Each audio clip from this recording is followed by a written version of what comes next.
with that out of the way, they started their expansion. They would come across worlds that were uninhabited or just extinct, and they'd plant the seeds of life similar to their own, where they'd basically create a copy and paste of their own planet, so they could fill it with their own colonist. Or sometimes it was a planet that could only be terraformed in a certain way, which would not be optimal for them. So they'd literally either relocate a dying extinct species on that planet, or just create a new species that would be best suited for that specific planet. And if they came across like just a planet that was just flooded full of life, what they would do is they would build city states on that planet where they like broke everything down, where they got genetic samples and just all sorts of information from literally every form of flora and fauna on the planet. And they would do thorough research with technology that I couldn't even understand. So there was never just this random species that they just discover years later. And it's like, oh, we missed that one. No, they literally had a way to like scan the planet and then scan sections of the planet and then go into more fine-tuning detail, probably with some type of microscopic drone. But they were able to collect genetic samples from every single thing that qualified as living from those planets and create genetic archives where they could clone those species, where they could use their genetic information to create new species, to create medicines, weirdly enough, or whatever it was. So no species, like if a species went extinct, you wouldn't feel that despair. You just go, oh, I could just recreate that. But maybe, their time has come. Maybe I won't. But it's good to know that we could. So they have just literally an entire gigantic library of life, if that makes sense. Sometimes they'll go, oh, that species tasted really good. Yeah, you know what? Let's recreate them. But they also had a policy of never feeding on sentient life. If something was somewhat like self-aware of what it was, like past instinctual, like if it could develop a primitive form of language, or like they probably wouldn't eat chimps, right? If they see a chimp doing sign language, they're probably going to go, oh, probably not, chief. Squids, they're telepathic. So even though squids don't have anything that can indicate their IQ, they could mentally interface with a squid and go, oh, that's sad. Let's actually modify him and give him like arms and the ability to like, have a 401k. but yeah, no, they're very empathetic species in some regards and very unempathetic in others. Yeah, no, they're just very proactive. And if they did hunt a species on a planet, they'd make sure that their hunting activity was very restricted, so it wouldn't actually affect the ecosystem in the long term, and the ecosystem wouldn't suffer because of them deciding to colonize that planet. No species ever went extinct or went under risk of extinction because of them living there. And in fact, they would always develop technology for them to, if they couldn't really properly breathe the air or live in like the heat or the cold, they would always use technology to make it so they could adapt themselves to that planet and not the other way around, and enjoy the fruits of that planet and live in their kind of self-contained cities, but also go out and risk life and limb because it's fun. Yeah, no, they basically were very, the way they treated their conservationalism on their planet, they applied that to other alien forms of life. And yeah, they didn't eat anything that like knew that it existed, so to speak. So they would most certainly like kill bears and deers and moose, but they wouldn't like hunt people like some stereotypical alien film, so to speak. Yeah.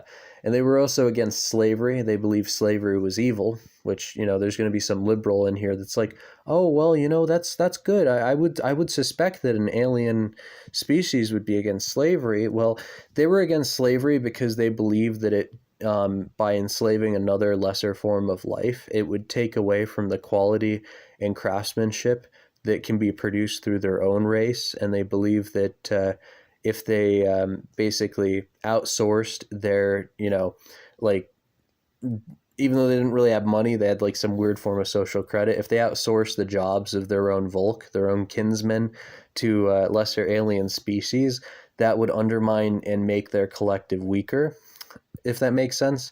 And while they kind of did trade base resources with certain allied races, they believed in like a type of autarky. They were very economically isolationist, very much like North Korea. They believed in full self-reliance and believed that it was weak and pathetic and cowardly to rely on any foreign superpower. Yeah, that was just unconscionable to them. But anyways, fast forward like a little bit before 66 million years ago. So probably like maybe 1,000 years before that, you could say a couple thousand years. They show up in our system, the Sol system, and they show up here, and they find three planets that are worthy of life. They come across Venus, they come across Mars, and Hyperborea, or as we call it, Earth or Terra, right? But here's a list of cities they founded on Earth or Hyperborea, according to my gnosis. All of them were destroyed except for Atlantis, but Atlantis was eventually destroyed, but it lasted a little longer. We'll get to that. That's more relevant to the story. But there were two races, the Regulans from Regulus and the Draconians, which were a mutated kind of bad blood offshoot of the Nagas that the Nagas deemed terrorist that they tried to eliminate. But these Nagas, these corrupted Nagas that were very much not vegetarian, they became something else. They modified their own biology and partook in dark and sinister magics and became like a stereotype, a living, walking stereotype of History Channel at 3 a.m. Vile, disgusting. What happened is I have a difficult time talking about this, and it took me like 6 hours to meditate and get into the mental headspace to where I could make this video without crying.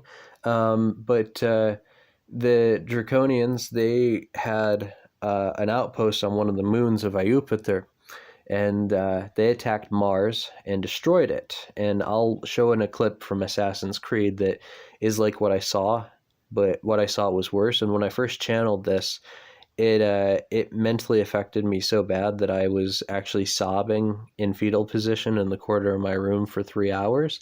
I was like, okay, this is something worth channeling. Let's see what this is like. Nope, absolutely not. No, absolutely not. It was the worst fucking thing I think I've ever witnessed, besides what I had to go through on Atlantis. But we'll get to that. But yeah, they turned the planet red, so to speak, in more ways than one, and that was destroyed. Venus survived. I don't know how Venus survived. Here's a funny thing, though. I believe the nation of Venus, Aldebaran colony, is still around, because I remember I was talking to a Thulian practitioner years back, and he sent me a link, and I look it up, and I'm like, wait a minute, what the fuck? And some absolute saint, some absolute godsend in the Federal Bureau of Investigation, on their website, same exact website, not a fake website, it was the .gov, they released files that were hidden, and it basically revealed that Nikola Tesla was actually of Aldebaran heritage, pure-blooded Aldebaran heritage, and that basically he was sent to Earth from Venus to help elevate humanity with technologies that would ease our suffering. And of course, given the state of our capitalist society, internationalism, globalism, that didn't really end well with him, with his work being stolen and his lab burned. But yeah, he wasn't even human, which is awesome. And here's the thing, I saw this and I was flipping out, and I'm glad I didn't save it, because they took it down, and all of the sources where I tried to find it were basically, how do I put this, just eliminated. And there's no way it doesn't exist hidden somewhere, but I think the FBI, when they saw that leak, they were really, really, really desperate to cover that up.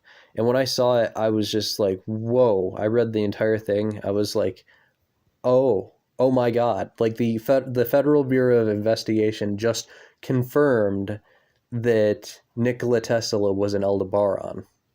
What the fuck? And I saw that and I was so giddy because I was talking to my Thulian friend and I was like, I'm not sure if any of this is real. I think I just need to talk to a counselor.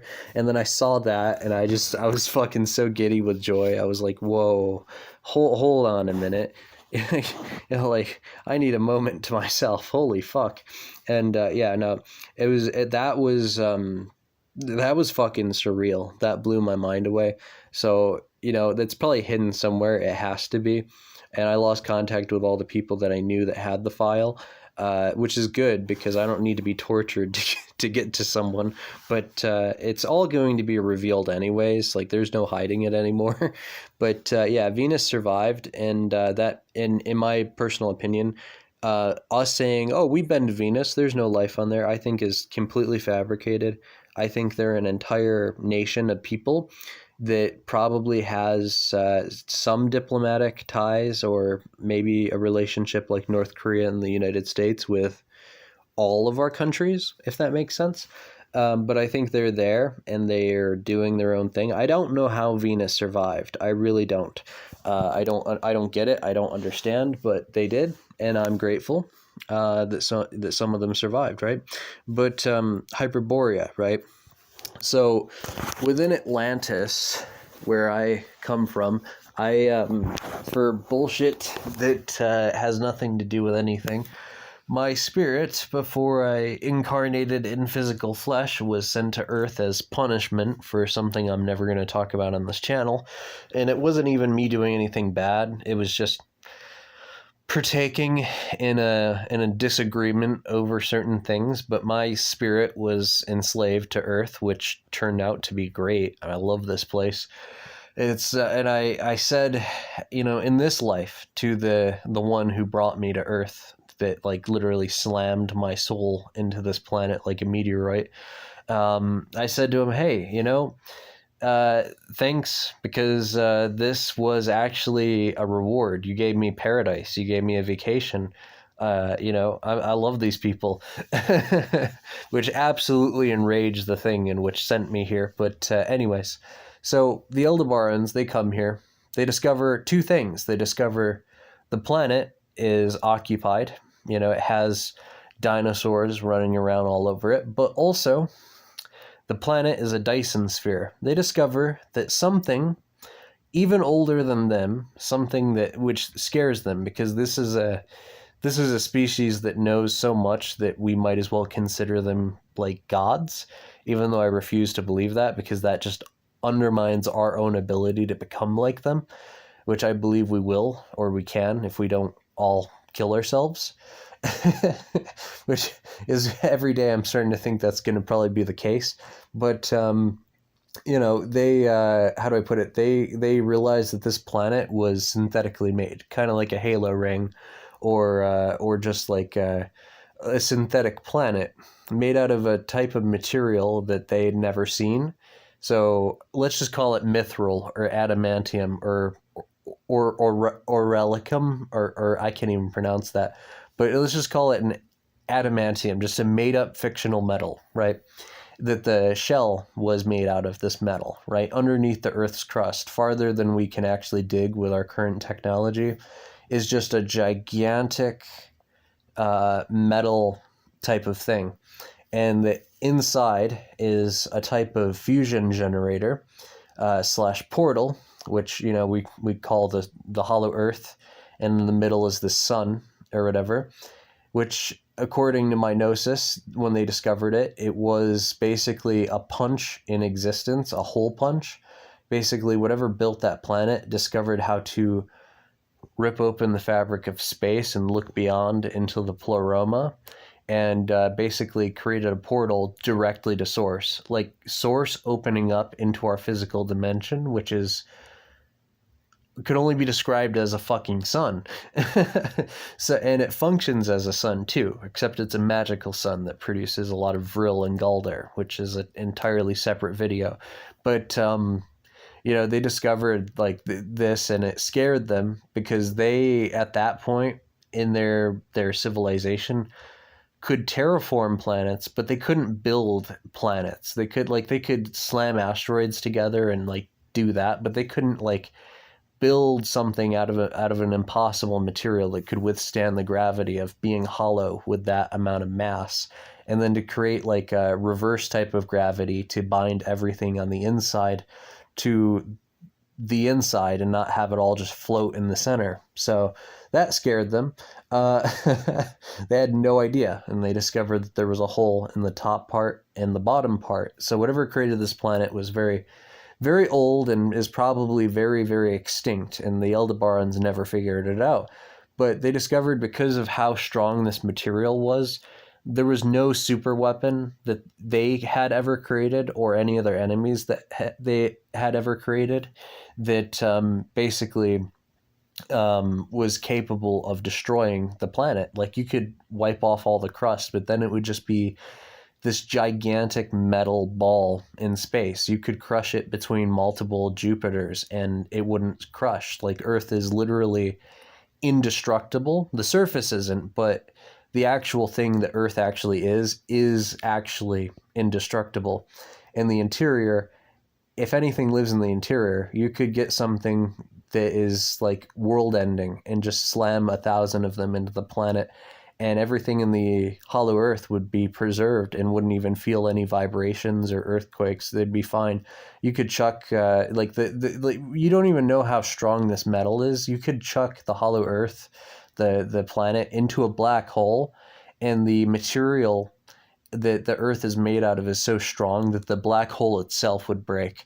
So yeah, whatever built this planet is something else, and I've never been able to channel anything about it.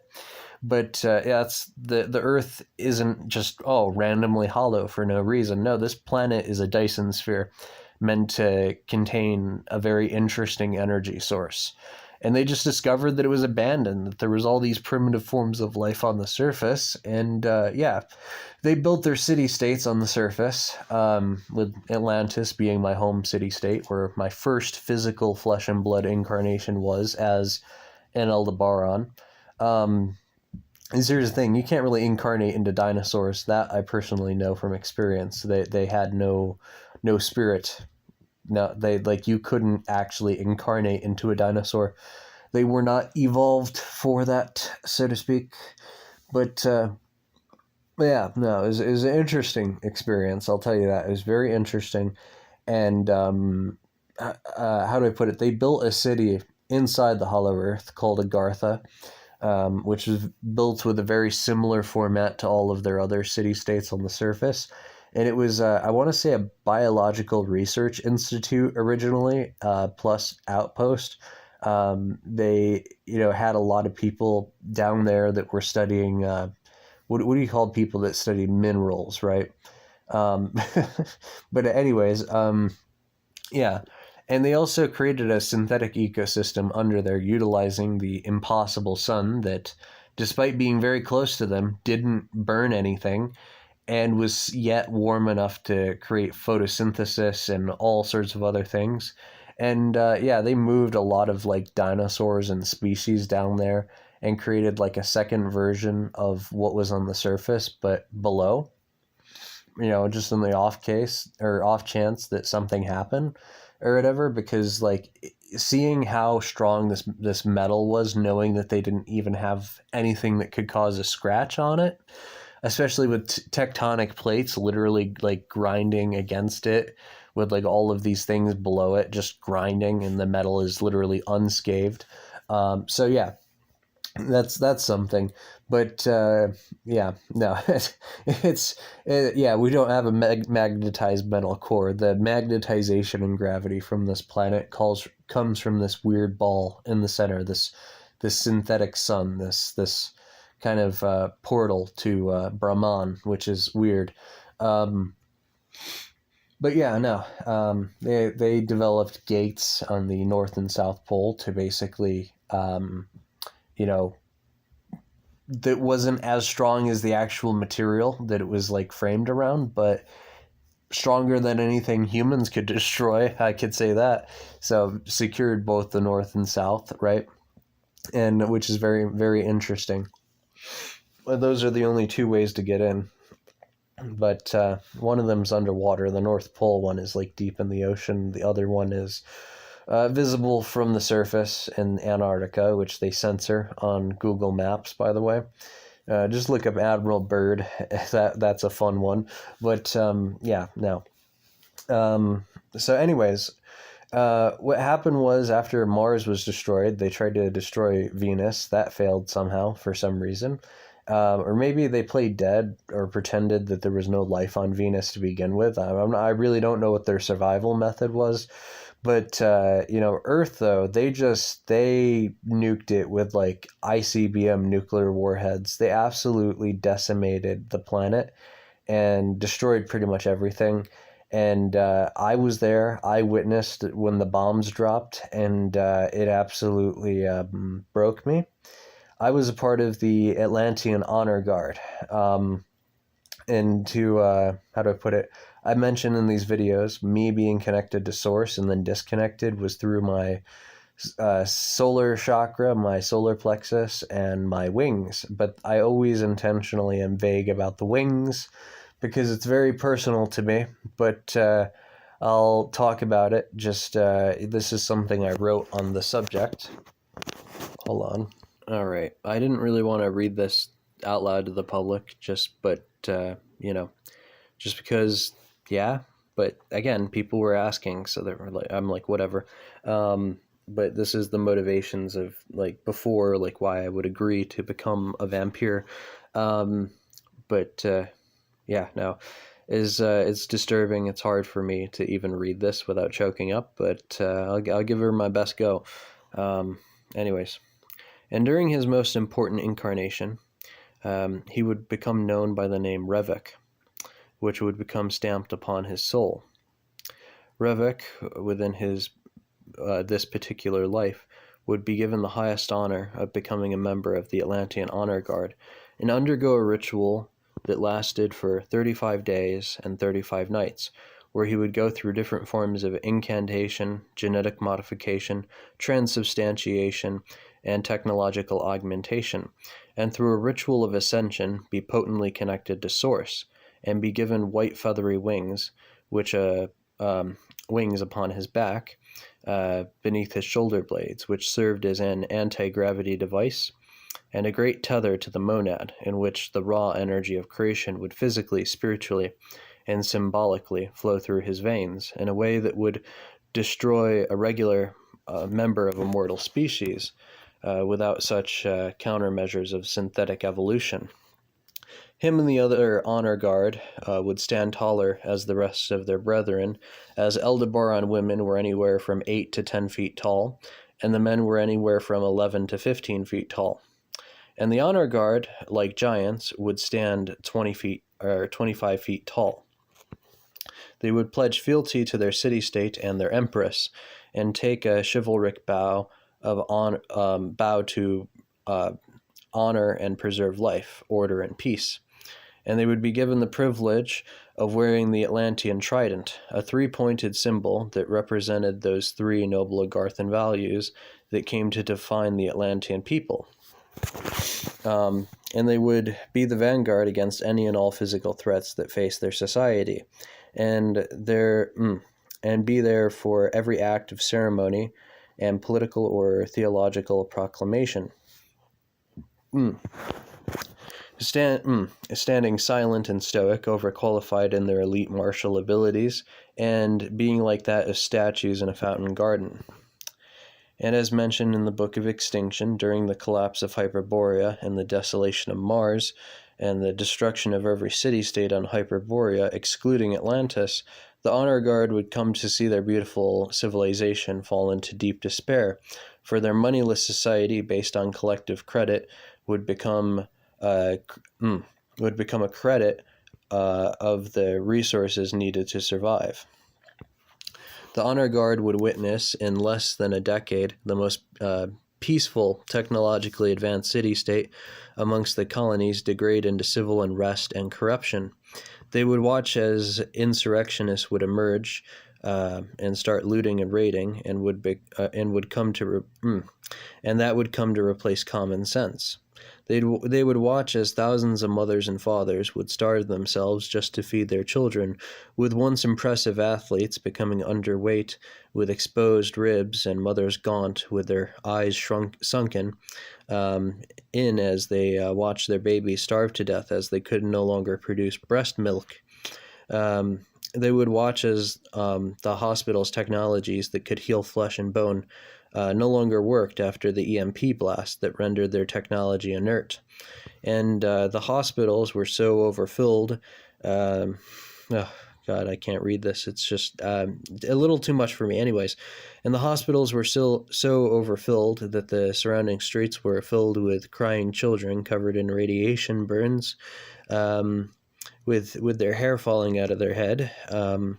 They watched as the priestesses had abandoned their sacraments and were made to work like the men in order to keep society from collapsing, as the Aldebarans only needed 4 hours of sleep to rest their brains, and the men and women were only given less than an hour's worth of sleep, if not 30 minutes, as their eyes went from blue to bloodshot red.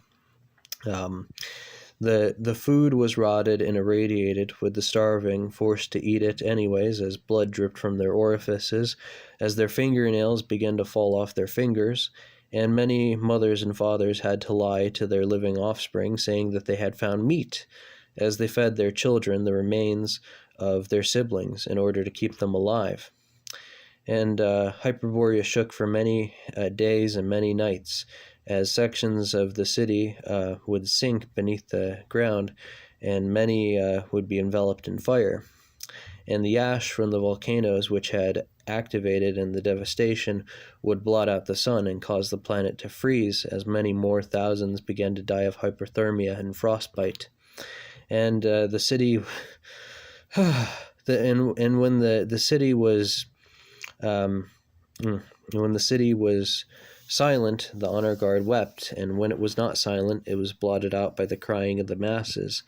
The flying saucers no longer worked, so they could not seek out greener pastures, and were left to a cold sarcophagus that was once the life they had yearned for. And even then, the gravity of the planet became harsher, causing their bones to become more brittle, and any offspring born hardy enough to endure were stunted by a lack of nutrition, nitrogen, oxygen, and harsh gravity. And it became so bad that the Atlanteans, who primarily breathed nitrogen and secondarily oxygen, now had to purchase such things, for there was not enough of it, and it was included amongst their rations and even sold on the markets. And the corrupted bureaucrats, driven by the same desperation, price gouged nitrogen and oxygen in exchange for disproportionate resources, which increased the insurrectionist influence, making life harder. And despite every effort to help the honor guard, they could not do anything other than watch their own anything other than watch as their own life became held hostage by fate. So